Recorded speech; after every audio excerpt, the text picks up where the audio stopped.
और दोस्तों, अनुपमा भक्ति चैनल में आपका स्वागत है। हम अभी 9वें अध्याय में हैं।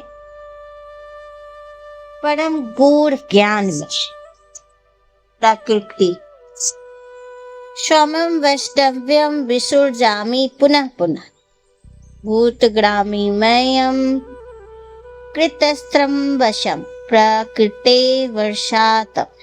संपूर्ण विराट जगत में मेरे अधीन है। यह मेरी इच्छा से बारंबार स्वतः प्रकट होता रहता है और मेरी ही इच्छा से अनंत में विनिष्ट होता है। यह भौतिक जगत भगवान को अपरा शक्ति की अभिव्यक्ति है। इसकी व्याख्या कई बार की जा चुकी है। सृष्टि के समय यह शक्ति महत्त्व के रूप में प्रकट होती, जिससे भगवान अपने प्रथम पुरुष अवतार महाविष्णु के रूप में प्रवेश कर जाते। वे कारण नानन शयन करते रहते और अपने श्वास से असंख्य ब्रह्मांड निकालते और इन ब्रह्मांडों में से हर एक में वे गर्भोदक्षायो विष्णु के रूप में प्रवेश करते। इस प्रकार प्रत्येक ब्रह्मांड की सृष्टि होती। वे इससे भी आगे अपने आप को क्षीरोदकशायी विष्णु के रूप में प्रकट करते। ये विष्णु प्रत्येक वस्तु में, यहाँ तक कि प्रत्येक अणु में प्रवेश कर जाते हैं। इसी तथ्य की व्याख्या यहाँ हुई है। भगवान प्रत्येक वस्तु में प्रवेश करते। जहाँ तक जीवन आत्माओं का संबंध है, वे इस भौतिक प्रकृति के गर्भ से किए जाते और वे अपने अपने पूर्व कर्मों के अनुसार विभिन्न योनियां ग्रहण करते हैं। इस प्रकार से भौतिक जगत के कार्यकलाप प्रारंभ होते। विभिन्न जीव योनियों के कार्यकलाप सृष्टि के समय से प्रारंभ हो जाते हैं। ऐसा नहीं है कि योनियां क्रमशः विकसित होती। सारी की सारी योनियां ब्रह्मांड की दृष्टि के साथ ही उत्पन्न होती। मनुष्य, पशु, पक्षी ये सभी एक साथ उत्पन्न होते, क्योंकि पूर्व प्रलय के समय जीवों को जो जो इच्छाएं थी वे पुनः प्रकट होती। इसका स्पष्ट संकेत अस्वम शब्द से मिलता है। जीवों के इस प्रक्रिया से कोई सरोकार नहीं रहा। गीता में वही चीजें बताई गई। हकीकत यही है ना, हम धरती पे जन्म लेते हैं और पूरा जीवन उस भविष्य को बनाने में लगे रहते हैं जो कि हम देखेंगे नहीं। मरने के बाद, ये तन छोड़ने के बाद हमें लगता है कि हमारी आत्मा को ये याद भी नहीं रहता होगा कि हमारी शरीर में हमने क्या किया, नहीं की, कुछ भी याद नहीं। हम उस भविष्य की तैयारी में लगे रहते हैं जो कि भविष्य मरने के बाद हम देखने भी नहीं आएंगे। और हमारे बच्चे, जो बच्चे पैदा करते हैं, कोई कहते हैं ना कि 2 बच्चे होना जरूरी है। 2 बच्चे होना जरूरी नहीं है, वो हमारा डर है। हम अपने बुढ़ापे की ना लाठी तैयार करना चाहते कि एक को कुछ हो गया तो दूसरा हमें संभाल लेगा, एक छोड़ेगा तो। लेकिन अगर जो इंसान ये सोच ले कि हमें खुद ही निर्भर रहना है, किसी के ऊपर नहीं निर्भर करना है, तो वो एक ही बच्चा रखता है। क्योंकि हमारे मरने के बाद हमारा एक बच्चा भी क्या कर रहा है वो हम देखने नहीं आएंगे। और ना ही हम अपने उस भविष्य के लिए लड़ते रहते, सोचते रहते हैं जिस भविष्य को हम देखने भी नहीं आएंगे कि हमारे बच्चे क्या कर रहे, नहीं कर रहे। तो गीता में यही कहा गया कि जो आया वो भक्ति में, भगवान में लगो और भगवान में ही मरने के बाद विलीन हो जाएगा, क्योंकि सब कुछ भगवान चला रहे। वही गीता में समझा रहे इस श्लोक को। न च मातानि कर्माणि निबध्यन्ति धनंजय उदासीन वासीन मसक्ता तेसु कर्मेषु। हे धनंजय, ये सारे कर्म मुझे नहीं बांध पाते। वे उदासीन की भांति इन सारे भौतिक कर्मों के सदैव विरक्त रहता हूँ। भगवान को कोई भी चीज नहीं बांधता। हम दुखी होते कि हमारा पुत्र कष्ट में है या हमारी पुत्री कष्ट में, और भगवान को कोई कष्ट नहीं होता। वो सब में प्रवेश करते हैं, सबके कर्मों के अनुसार फल देते, और फिर वो वापस धरती पे पैदा होते, अपने कर्म के अनुसार दुख सुख भोगते हैं और फिर वापस इस धरती से चले जाते, भगवान में विलीन हो जाते हैं। इस प्रसंग में यह नहीं सोच लेना चाहिए कि भगवान के पास कोई काम नहीं है, वो अपने बैकुंठ लोक में सदैव व्यस्त रहते। ब्रह्म संहिता में कहा गया है, आत्मरामस्यम तथास्यन्ति प्रकृत्या न समागम। वे संततः दिव्य आनंदमय आध्यात्मिक कार्यों में रत रहते, किंतु एक भौतिक कार्यों में उनका कोई सरोकार नहीं रहता। ये सारे भौतिक कार्य उनकी विभिन्न शक्तियों द्वारा संपन्न होते रहते, सदा ही सृष्टि के भौतिक कार्य के प्रति उदासीन रहते। इस उदासीनता को कोई यहीं पर उदासीनता कहा गया है। यद्यपि छोटे से छोटे भौतिक कार्य पर उनका नियंत्रण रहता है, किंतु वे उदासीनवत स्थित रहते। यहाँ पर उच्च न्यायालय के न्यायाधीश का उदाहरण दिया जा सकता है कि जो अपने आसन पर बैठा रहता है, उसके आदेश से अनेक तरह की बातें घटती रहती है। किसी को फांसी दी जाती है, किसी को कारावास की सजा मिलती है, तो किसी को प्रचुर धनराशि मिलती है, तो भी ये उदासीन रहता है। उसे इस हानि लाभ से कुछ भी लेना देना नहीं रहता। इसी प्रकार भगवान भी सदैव उदासीन रहते हैं। प्रत्येक कार्य में उनका हाथ रहता है। वेदांत सूत्र में यह कहा गया है, वैषम्यन घृणयेन। वे इस जगत के द्वंद्वों में स्थिर नहीं है, वे इन द्वंद्वों से अतीत है। नहीं तो जगत की सृष्टि तथा प्रलय में उनकी आसक्ति रहती है। सारे जीव अपने पुण्य कर्मों के अनुसार विभिन्न योनियों का ग्रहण करते रहते और भगवान इसमें कोई व्यवधान नहीं डालते।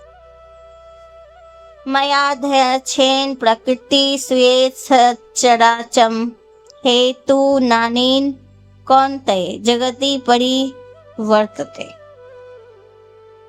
हे कुंती पुत्र, यह भौतिक प्रकृति मेरे शक्तियों में से एक है, मेरा अध्यक्षता में कार्य करती, जिससे सारी अचर प्राणी उत्पन्न होते। इसके शासन में जगत बारंबार सृजित और विनिष्ट होता रहता है।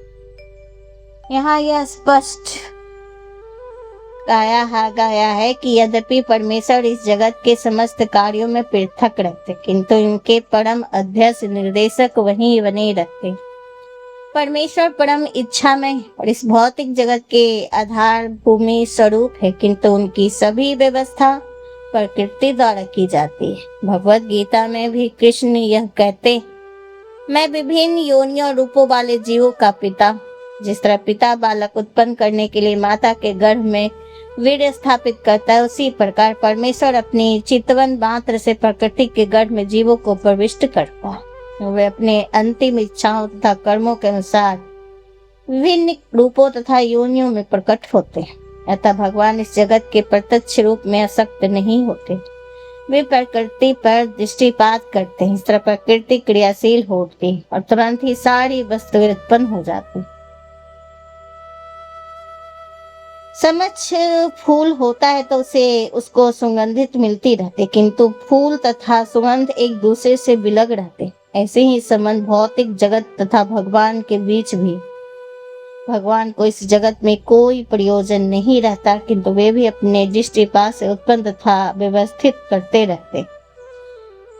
सारांश के रूप में हम कह सकते हैं कि परमेश्वर की अध्यक्षता के बिना प्रकृति कुछ भी नहीं कर सकती, तो भी भगवान समस्त कार्यों में पृथक रहते हैं।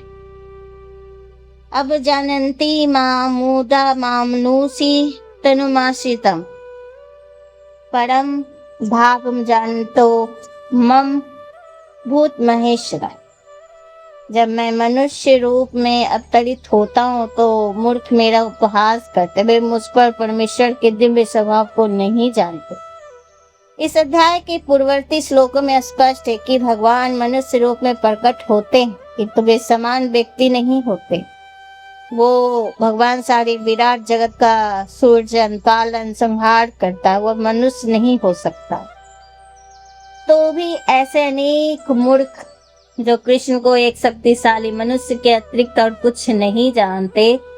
वास्तव में यदि परम पुरुष जैसी ब्रह्म संहिता में प्रमाण स्वरूप कहा गया है, ईश्वर परम कृष्ण, वे परम ईश्वर हैं। ईश्वर की नित्यता अनेक है और वे एक दूसरे के बढ़कर प्रतीत होते। भौतिक सचिव होता है, किंतु उसके ऊपर मंत्री तथा उसके भी ऊपर राष्ट्रपति होता है, उसके हर एक नियंत्रण होता है, किंतु एक दूसरे के द्वारा नियंत्रित होता है। परम संहिता में कहा गया है कि कृष्ण परम नियंता है। निसंदेह भौतिक जगत तथा वैकुंठ लोक दोनों में ही कई कई निर्देश होते हैं, किंतु कृष्ण परम नियंता है। ईश्वर परम कृष्ण, तो उनका शरीर सच्चिदानंद स्वरूप अर्थात अभौतिक होता है। पिछले श्लोकों में जिन अद्भुत कार्यकलापों का वर्णन है वे भौतिक शरीर द्वारा संपन्न नहीं हो सकते। कृष्ण का शरीर सच्चिदानंद स्वरूप है, यद्यपि वे सामान्य उनका शरीर नहीं मनुष्य कहा गया है। तो वे कुरुक्षेत्र युद्ध में एक राजनीतिज्ञ और अर्जुन के मित्र की भांति समान व्यक्ति बनकर कर्म करते। वो अनेक प्रकार के समान पुरुषों की भांति कर्म करते, किंतु उनका शरीर सच्चिदानंद विग्रह रूप में और उसकी पुष्टि वैदिक साहित्य में भी हुई। भगवान कृष्ण के सच्चिदानंद स्वरूप होने पर भी ऐसे अनेक तथा कथित विद्वान करते हैं, भले अपने पुण्यों के कारण विद्वान असाधारण व्यक्ति के रूप में पैदा हुए हो, किंतु श्री कृष्ण के बारे में ऐसी धारणा उनकी अल्पज्ञता के कारण होती है। सगुण वादियों तथा निर्गुण वादियों में भगवान के मनुष्य रूप में प्रकट होने से लेकर काफी मतभेद है, किंतु यदि हम भगवत गीता तथा श्री भागवत जैसे प्रमाणिक ग्रंथों का अनुशीलन कृष्ण तत्व समझने के लिए करें तो हम समझ सकते हैं कि कृष्ण श्री भगवान इस धराधाम में सामान्य व्यक्ति की भांति प्रकट हुए थे, किंतु वे सामान्य व्यक्ति हैं। श्री भागवत जब शौनक आदि मुनियों के सूत गोस्वामी ने कृष्ण के कार्यकलापों के विषय में पूछा तो उन्होंने कहा था, कृतवान किल कर्माणि सगरामेन केशव अतिमत्यानि भगवान गूढ़ कपट मानुष। भगवान श्री कृष्ण ने बलराम के शासन मनुष्य की भांति कीड़ा की और इस तरह प्रच्छन्न रूप में उन्होंने अनेक अति मानवीय कार्य किए। मनुष्य के रूप में भगवान का प्रकट मूर्ख को मोहित बना देता है। कोई भी मनुष्य इस अलौकिक कार्यों का सम्मान नहीं कर सकता जिन्हें उन्होंने इस धरा पर करके दिखा दिया था। जब कृष्ण अपने पिता तथा माता वासुदेव देवकी के समक्ष प्रकट हुए तो वे 4 भुजाओं से युक्त थे, किंतु माता पिता की प्रार्थना पर उन्होंने एक सामान्य शिशु का रूप धारण किया।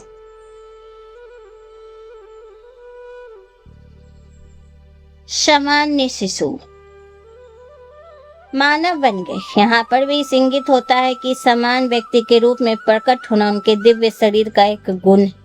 भगवत गीता के 11वें अध्याय में कहा गया है कि अर्जुन ने कृष्ण को अपना चतुर्भुज रूप दिखाने के लिए प्रार्थना की, तैनवे रूपेण चतुर्भुजे। इस रूप को प्रकट करने के बाद अर्जुन के प्रार्थना करने पर उन्होंने पूर्व मनुष्य रूप धारण कर लिया। मनुष्य रूप भगवान के विभिन्न गुण निश्चय समान मनुष्य जैसा नहीं। कतिपय लोग जो कृष्ण को उपहास करते हैं और मायावादी दर्शन से प्रभावित होते हैं, श्री भागवत में निम्नलिखित श्लोक को ये सिद्ध करने के लिए उद्धत करते हैं।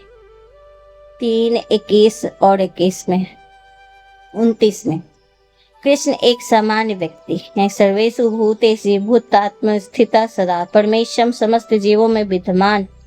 अच्छा हो कि इस श्लोक को हम जीव गोस्वामी तथा विश्वनाथ चक्रवर्ती ठाकुर जैसे वैष्णव आचार्यों से ग्रहण करें, न कि कृष्ण का उपहास करने वाले अनाधिकारी व्यक्तियों को व्याख्या से। ऐसे अनेक निवेशवादी हैं जो मंदिर पूजा का उपहास करते हैं। वे कहते हैं चूंकि भगवान सर्वत्र है तो फिर अपने को इस मंदिर पूजा तक ही सीमित क्यों रखे। यदि ईश्वर सर्वत्र है तो क्या मंदिर या आचार विग्रह में नहीं होंगे। यद्यपि सद्गुणी तथा निर्वेशवादी निरंतर लड़ते रहेंगे, किंतु कृष्ण भावनामृत से पूर्ण भक्त यह जानता है कृष्ण भगवान है, किंतु उनके साथ वे सर्वव्यापी भी, जिसकी पुष्टि ब्रह्म संहिता में हुई है। यद्यपि उनका निजी धाम गोलोक वृंदावन है और वहीं से निरंतर वास करते, किंतु वे अपने शक्ति का विभिन्न अभिव्यक्तियों द्वारा तथा अपने सौंग द्वारा भौतिक तथा आध्यात्मिक जगत में सर्वत्र विद्यमान रहते हैं। मेघाशा मोह कर्माणो मेघ ज्ञान विचेत स राजसीमासूरी च प्रकृति मोहिनी सीता। जो लोग इस प्रकार मोहग्रस्त होते हैं वे असुरी तथा नास्तिक विचारों के प्रति आकृष्ट रहते हैं। इस मोहग्रस्त अवस्था में उन्होंने मुक्ति आशा, उसके सकाम कर्म तथा ज्ञान का अनुशीलन कभी निष्फल हो जाते हैं। ऐसे अनेक भक्त हैं जो अपने को कृष्ण भावनामृत तथा भक्ति में रात दिन दिखलाते हैं, किंतु अंतकरण में भगवान कृष्ण को परम ब्रह्म नहीं मानते। ऐसे लोगों को कभी भी भक्ति फल भगवत दास गण प्राप्त नहीं होता। इसी प्रकार जो पुण्य कर्म में लगे रहकर अंतोगत्वा से वह बंधन से मुक्त होना चाहते वे भी सफल नहीं हो पाते, क्योंकि वे कृष्ण का उपहास करते हैं। दूसरे शब्द में जो लोग कृष्ण पर हंसते हैं उन्हें असुरी या नास्तिक समझना चाहिए, जैसा कि 7वें अध्याय में बताया जा चुका है। असुरी दृष्टि कभी भी कृष्ण के शरण में नहीं आते, अतः परम सत्य तक पहुँचने उनके मानसिक चिंतन कहे इस मिथ्या पर परिणाम को प्राप्त करते हैं। जो कृष्ण के शरीर की भौतिक मानता है उसे श्रुति तथा स्मृति के समस्त अनुष्ठानों से वंचित कर देना चाहिए। यदि कोई भूल से उन्हें मुंह देख ले तो उसे तुरंत गंगा स्नान करना चाहिए। महात्मा पार्थदेव प्रकृति माश्रिताम भजयन्तन्यमनसो ज्ञात्वा भूता दिव्यम। हे पार्थ, मोह मुक्त महात्मा जन देवी प्रकृति के संरक्षण में रहते हैं, ऐसे पुण्यतः भक्ति में निमग्न रहते हैं, क्योंकि वो मुझे आदि तथा विनाशी भगवान के रूप में जानते हैं। इस श्लोक में महात्म का वर्णन हुआ। महात्मा का सबसे पहला लक्षण यह है कि दैवीय प्रकृति से स्थिर रहता है, वह भौतिक प्रकृति के अधीन नहीं होता। वह होता कैसे है इसकी व्याख्या 7वें अध्याय में की गई है। जो भगवान श्री कृष्ण की शरण ग्रहण करता है तुरंत ही भौतिक प्रकृति के बस से मुक्त हो जाता है, यही तो वह पात्रता है। जो ही भगवान की शरणागत हो जाता है वह भौतिक प्रकृति के बस में मुक्त हो जाता है, यही मूलभूत सूत्र। तत्ष्ठा शक्ति होने के कारण जीव जो ही भौतिक प्रकृति के बस में मुक्त होता है तो ही वह आध्यात्मिक प्रकृति के निर्देशों में चला जाता है। आध्यात्मिक प्रकृति का निर्देश तो देवी प्रकृति कहलाता है। इस प्रकार जब कोई भगवान की शरण में होता है तो वह उसे महात्मा पद को प्राप्त होता है। महात्मा अपने ध्यान कृष्ण के अतिरिक्त किसी और नहीं लगाते। कृष्ण परम पुरुष है, समस्त कारणों के कारण, इनमें तनिक भी संदेह नहीं। ऐसे महात्मा अन्य महात्माओं या शुद्ध भक्तों की संगति से प्रगति करता है। शुद्धता तो कृष्ण के अन्य स्वरूपों तथा चतुर्भुज महाविष्णु के रूप में भी आकृष्ट नहीं होते। वे न तो कृष्ण के अन्य किसी रूप से आकृष्ट होते हैं और न ही देवताओं या मनुष्यों के किसी रूप की परवाह करते हैं। कृष्ण भावनामृत में केवल कृष्ण का ध्यान करते हैं। वे कृष्ण भावनामृत में निरंतर भगवान की अविचल सेवा में लगे रहते हैं। तो आपको ये जानकारी कैसे लग रही है हमें कमेंट करके जरूर बताइए। नमस्कार।